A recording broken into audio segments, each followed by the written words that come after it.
Welcome back. 435 people were arrested for suspected involvement in online child sexual exploitation activities.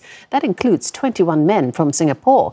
This comes after a 5-week cross-border operation among police forces from Singapore, Hong Kong, Japan, South Korea, Malaysia and Thailand. Officers conducted raids at 269 locations across the countries, seizing 84 computers and over 300 mobile phones and tablets. The 21 arrested in Singapore were suspected of involvement in offences ranging from sexual communication with a minor to distributing child sexual abuse materials. Police say such criminal activities have become more widespread and anonymous. They add that crimes against children are unacceptable and must be actively prevented. In Singapore, possessing child abuse materials can lead to a jail term of 5 years and caning. Distributing or selling such materials can also lead to 7 years jail and caning. So just how big a problem is online child sexual exploitation in this region? Well, we're speaking next to Associate Professor Razwana Begum, Head Public Safety and Security Program at the School of Humanities and Behavioural Sciences, Singapore University of Social Sciences. Prof. Razwana, welcome. Now, first of all, give us a sense of how big a scourge human trafficking as well as child sexual exploitation is becoming or has become in Asia. In Southeast Asia especially, our records indicate that it is a big problem. We have data from United Nations Office on Drugs and Crimes, as well as the work done by Interpol. And this news today, the arrest, indicates how, it's very easy within the region, for individuals to, perpetuate this kind of behavior. And also, for countries that has got limited law enforcement ability to be able to, hide such perpetrators, within their region. Yeah, that's an issue, isn't it? The hiding aspect, which I want to talk about in a bit. But what is driving the distribution for such material in Asia, even in Singapore? There are many factors, but it's really demand and supply. So when you look at the demand, individuals actually have distorted, perception of what sexualized behavior is. And it's very easy for them to be able to obtain such materials online. And because of the accessibility, and they think that, by paying through cryptocurrency, they are anonymous. Their profile. Yes. The profile cannot be seen. So that's the demand part. When it comes to supply, if you look at countries within the Southeast Asia region, some of them come from a very poor background, and they may feel that what I'm doing is not really causing any physical harm. However, online harm is equally, damaging for children. But there are parents who actually think that I'm not doing anything, I'm just showcasing certain parts of my children's body, and they think that this has got nothing to do with allowing someone to physically touch the child. So it's that kind of rationalization and thinking that, the child is still with me, I'm able to get money easily and I'm able to support the child. So, and therefore, this is acceptable. Okay, so, you talked about cryptocurrency. Talk to us a bit more about how these transactions usually take place. What happens?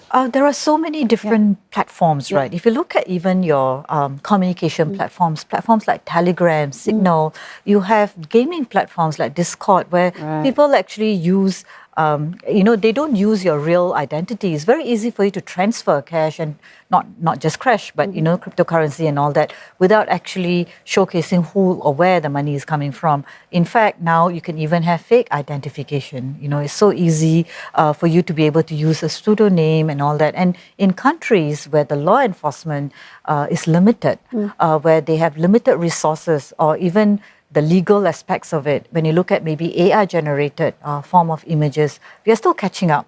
Technology is moving so quickly. You mentioned AI, but and several platforms because there are multiple ways. But are there any particular platforms that you find and you're seeing are more commonly used to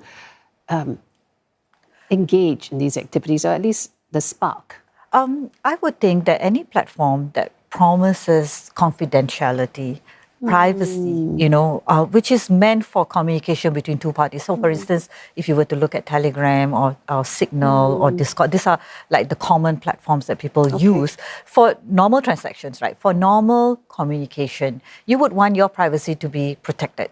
And that same argument or the same philosophy is being used by bad actors to be able to transfer films, to be able to transfer images, to be able to transfer, remuneration. And now introduce AI, right? And AI itself is creating all kinds of sexual abuse material. And it's becoming a major problem, isn't it? I mean, are you finding that to be the case? And is this technology more prevalent? Yes, it is. I mean, from my research at the university and my engagement with young people at the university as well, a lot of the projects that we do is based on this. A lot of young people are upset with how AI can distort their images, can change, how they project themselves. So obviously, this affects female more than male.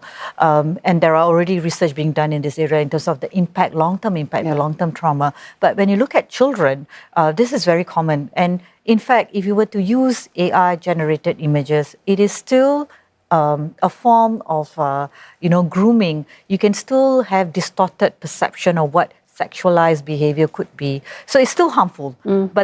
But the challenge here really is how fast are we in developing law and enforcement, in terms of catching up with what technology is delivering.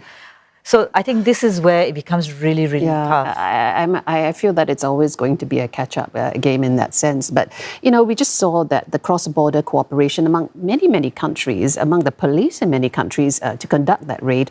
Do you think that more such raids are effective and, will make a dent in wiping this out? Or what more do you think needs to be done? I would think that we need to have a global understanding of what will be the legal measures. How are we going to take social media platforms or organizations or app producers to task? What will be the minimum standard that we want to set for them? And this has to be a global effort. It can't just be that, in Singapore we have great laws, right? And we have the ability to enforce those laws. We have the ability to, look through digital forensic, put in effort to kind of dig into who is actually, perpetuating this. But not all countries are able to do that. So there has to be a global movement on this. But I would think as well, coming from a perspective of someone who has worked with children and young people and parents, it's equally important that we empower our young people, our children, with digital literacy. That's really critical, right? So parents need to know what they can teach their children, to do or not do online. What kind of materials are they sharing? What are they posting, of their images online? So I think these are all critical factors. So we can look after ourselves, but at the same time, we also need this legal guardianship that has to be a global movement. The raids can take place. It can be an ongoing, effort with all the corporations we have, Interpol and our Singapore Police Force and all that. But there has to be movements from all sides. It has to be the social media platform companies needs to come together. The app developers need to come together. All of community effort. Okay, thank you so much for being with us and reminding us of those insights. Associate Professor Razwana Begum from SUSS.